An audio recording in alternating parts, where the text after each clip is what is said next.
Wanita Amerika ini pergi ke toko perhiasan dan menarik perhatian pemilik tampan. Setelah satpam memeriksa, gadis itu dengan lancar memasuki toko. Saat mereka berpapasan, dia berhenti untuk melihatnya. Pemiliknya merasa tertarik, tapi detik berikutnya dia mengambil perhiasan pelanggan. Bilang aku mau ini. Pu bilang dia awasi dulu. Akan tetapi gadis itu tidak peduli. Pria mengungkapkan bahwa perhiasan di sini adalah miliknya sendiri termasuk bosnya. Dia tidak tahu apa yang ingin dia lakukan. Kemudian menyuruhnya untuk datang keesokan harinya. Saat ini gadis itu mengenakan beberapa perhiasan. Tetapi dia juga merasa curiga. Tiba-tiba wanita itu melemparkan pisau. Hampir saja membunuh pria tersebut. Para penjaga tiba tepat waktu. Gadis itu benar-benar tangguh. Dia mengalahkan kedua penjaga itu dengan mudah. Pria itu merangkulnya dan memeluk wanita itu. Dan mengatakan sosoknya yang liar itu menawan. Jadilah istriku saja. Gadis itu segera mendorongnya pergi. Jika kau punya nyali, ikutlah denganku. Pria itu segera menangkapnya. Pria ini menawarkan kepadanya tentang perhiasan lagi. Kemudian menyuruhnya datang ke rumah. Atau dia yang datang ke rumah gadis itu. Lihatlah dia begitu tak tahu malu. Gadis itu ingin mencoba serangan balik. Tapi itu dengan cepat dikendalikan.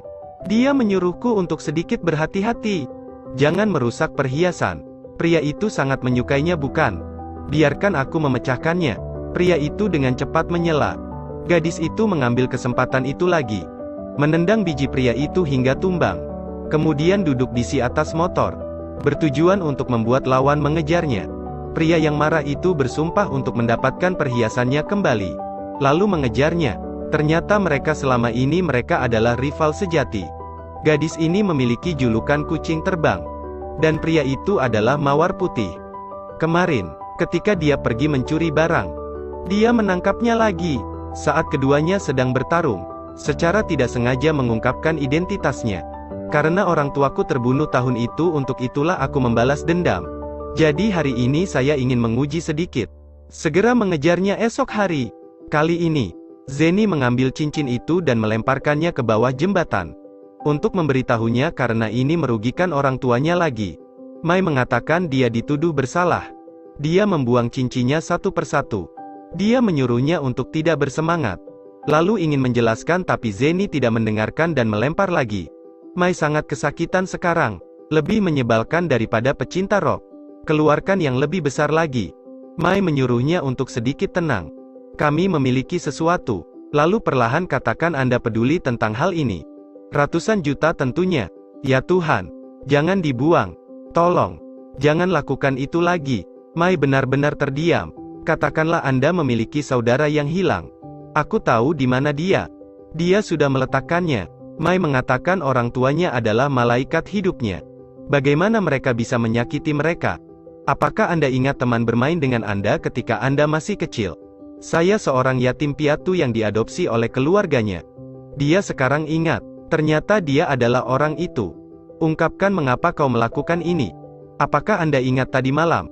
Dia mengungkapkan identitas kucing terbang. Selama bertahun-tahun kami selalu menjadi musuh. Jadi saya tidak berhenti menyelidikinya. Ketika saya akhirnya mengetahui tentang dia, saya takut dia akan memprovokasinya. Jika Anda ingin membalas dendam atas nama orang tua Anda akan berada dalam bahaya. Jadi tidak mengatakannya. Mai kemudian menyuruhnya untuk tidak terlibat. Katakan bahwa pihak lain memiliki uang dan hak. Saya akan membantu dermawan untuk mendapatkan kembali keadilan. Sangat menarik untuk diketahui, bahwa Mai dengan cepat memberitahu keberadaan kakaknya. Dia sekarang ditipu, mengancam untuk mundur. Anda harus cukup dekat untuk mendengarnya. Kakaknya ada di sisi kita. Ini hampir jarak kita sekarang. Sebenarnya, aku tidak begitu tak tahu malu. Lakukan saja dengannya. Selanjutnya, keduanya saling menangkap. Aku ingin membalaskan dendam orang tuaku. Episode ini berakhir. Ingatlah untuk mengikuti saya. 10 tahun yang lalu seorang pria tua membunuh pasangan yang sudah menikah. Gadis kecil yang bersembunyi di lemari itu beruntung bisa kabur. 10 tahun kemudian gadis itu sudah dewasa. Jangkau musuh Anda. Tapi lelaki tua itu tahun itu menjadi lebih muda. Setelah menyelidiki dia belajar kebenaran. Ternyata orang tuanya dirugikan karena adanya berlian merah di dalam rumah tersebut. Dan memiliki kekuatan sihir. mempertahankan umurnya panjang dan ingin awet muda selamanya, masih perlu mendapatkan 2 berlian. Itu adalah berlian biru dan merah muda. Melalui Mai, dia mengetahui bahwa bola merah muda ada di tangan Jack, dan yang biru ada di tempat pangeran. Tetapi mereka masih belum tahu. Yang biru segera dia dapatkan. Kemudian mereka menangkap Jack, dan memaksanya untuk memberikan bola berwarna 1 merah muda. Tapi dia bilang tidak. Zenny menyatakan, apakah kamu yakin? Menunggu air pasang naik, tidak ada yang menyelamatkan mereka. Jack langsung panik, berteriak di tempatnya. Begitu saja, mereka mendapat pil merah muda. Kemudian Zenny menelepon pihak lain. Katakanlah pil merah muda ada di tangan Anda. Tujuannya adalah untuk memerasnya, kemudian akan membalaskan dendam orang tuanya. Tetapi orang yang licik, mengetahui bahwa dia pasti punya plot. Dia menangkap kakaknya. Tunggu waktu janjian tiba. Kendalikan pesawat tak berawak secara instan. Pem verifikasi merah muda. Setelah mengonfirmasi, lalu mengirim video. Tidak ada cara lain saat ini. Saya hanya harus membiarkan Mai pergi untuk menyelamatkan orang. Saya tetap bertransaksi sendiri. Setelah mendapatkan berlian, lawan segera berbalik. Tetapi Mai juga terjebak. Pada akhirnya semua tertangkap. Lelaki itu perlahan berjalan ke altar, mengeluarkan batu terakhir, meletakkannya di depannya semuanya. Kali ini Mai mengambil kesempatan untuk melepaskan tali. Semua orang dengan cepat melakukan serangan balik, berurusan dengan putranya, menunggu ritual berakhir, melihat 2 ruang bawah tanah di bawah pasir, bersumpah untuk menangani mereka. Zenny menyambar senjata ingin balas dendam. Tiba-tiba dia melihat langsung bangkit lagi, dan peluru juga berjatuhan dari tubuh. Mai tidak percaya, lukanya sembuh. Lelaki itu terlihat galak, berjalan menuju Zenny. Mai bergegas naik, langsung dirobohkan. Dia mencekik Zenny, mengatakan dia bisa tidak usah balas dendam. Kemudian terangkat tinggi. Dia seperti iblis sekarang, tidak ada yang bisa menghentikannya. Saat ini Zenny sedang tidak baik-baik saja.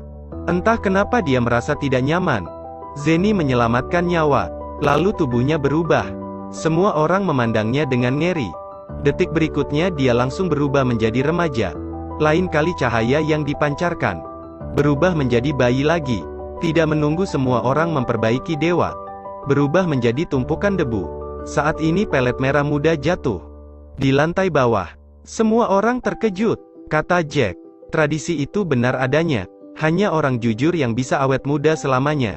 Orang beracun seperti dia akan kehilangan nyawa. Akhirnya ambil berliannya. Keputusan diserahkan kepada negara. Karena tradisi rakyat, akan ada lebih banyak perselisihan. Saya pikir semuanya sudah berakhir. Mai terus tak tahu malu. Zenny terlihat menikmatinya juga. Tetapi publik dan pribadi terbagi. Membuat kucing itu terbang. Bagaimana mereka bisa kalah dari mawar putih? Sehingga kedua lawan mulai berangkat lagi. Tetapi di sisi ini, istri lelaki itu bermimpi. Katanya dia hamil. Dan ingatlah untuk membesarkan anakmu sampai dewasa. Aku tidak akan pernah pergi. Episode ini sudah berakhir. Nantikan terus.